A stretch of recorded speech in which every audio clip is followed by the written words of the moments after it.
Magandang araw mga kaibigan. Kung isa kang magulang, isa kang ina, or isa kang ama, ang video ay para sa iyo or hindi isang aksidente na napunta ka sa channel na ito dahil ang video na ito ay para sa iyo kaibigan.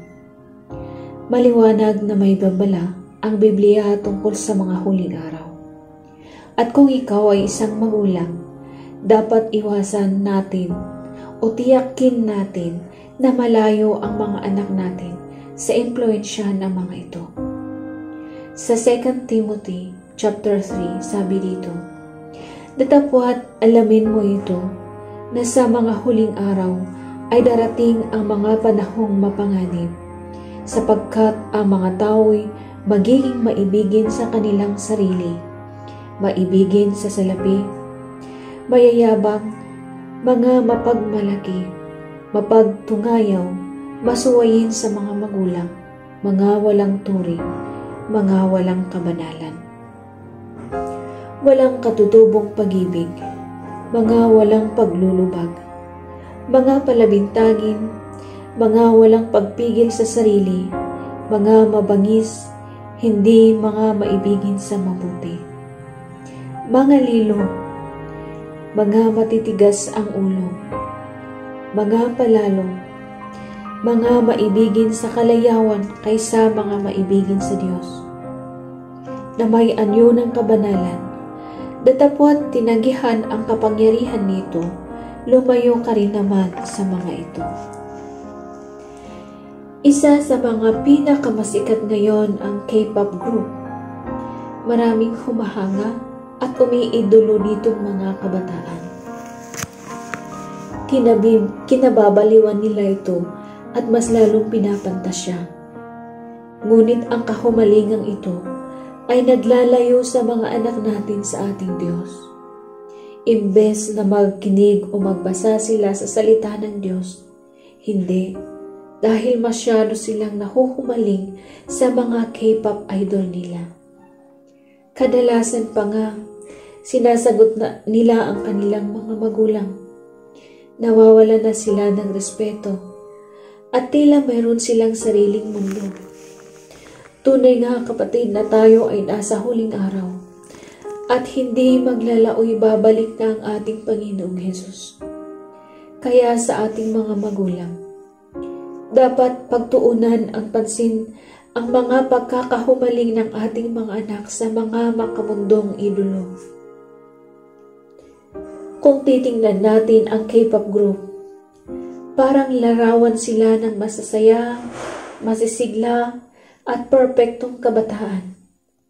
Mas lalo na at sila ay magaganda o mga gwapo. Pero kung titingnan natin ang madilim na bahagi ng K-pop artist, para sa mga artist, napakahirap, napakakomplikado nito. Dahil para masali sila, kailangan nilang maging perpekto. Kadalasan nga, nakakaranas sila ng physical abuse para ma-meet nila ang gusto ng kanilang manager. Ayoko nang magbanggit ng mga pangalan, pero marami tayong nababalitaan ng K-pop artist na namamatay. At karamihan dito ay dahil sa pagkitil sa sarili nilang buhay, dahil sa tindi ng depresyon sa buhay. Nakakalungkot isipin na ang iniidolo ng mga anak natin ay akmang-akma sa deskripsyon sa aklat ng Timoteo na sila ay walang kabanalan. Kaya atin sama-samang ipanalangin ang ating mga anak na naway mapalaya sila sa adeksyon na ito mula sa mga makamundong idolo. Na sana gamitin nila ang mga araw nila sa pagsamba sa Panginoon. At iyon ang sinasabi sa Ecclesiastes 12:1. Alalahanin mo rin naman ang may lalang sa iyo sa mga kaarawan ng iyong kabataan bago dumating ang mga masamang araw.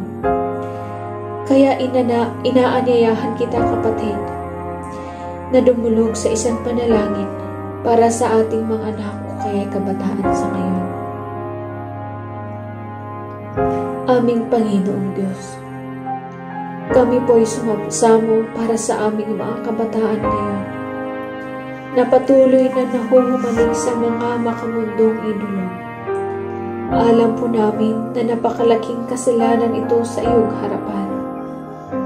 Ngunit naway bigyan ninyo sila ng kaliwanagan. Imulat po ninyo ang kanilang mata at tulungan silang tahakin ang daang tungo sa iyo, Panginoon. Alam po naming mahalaga ang aming buhay para sa iyo. Kaya ibinigay mo ang iyong pinakamamahal na anak para kami mailigtas. Kaya kami nananalig na sa pamamagitan ng dugo ni Hesukristo na dumaloy sa krus, maliligtas ang aming mga anak. Sa mga kabataang nakakikilala po sa inyo, Panginoon, naway i-preserve mo po ang kanilang pananampalataya sa iyo para kahit may mga tukso na darating sa kanila, ay mapanatili nila ang katatagan. Maraming salamat po, Panginoon, at ito'y aming samot na langit sa pangalan ni Jesus. Amen. Kaibigan, maraming salamat sa iyong panonood dito sa video na ito or sa pagdalaw sa aking channel. At sana'y suportahan ninyo ang ating channel na ito sa pamamagitan ng pag-like, pag-subscribe sa ating channel. Maraming salamat po.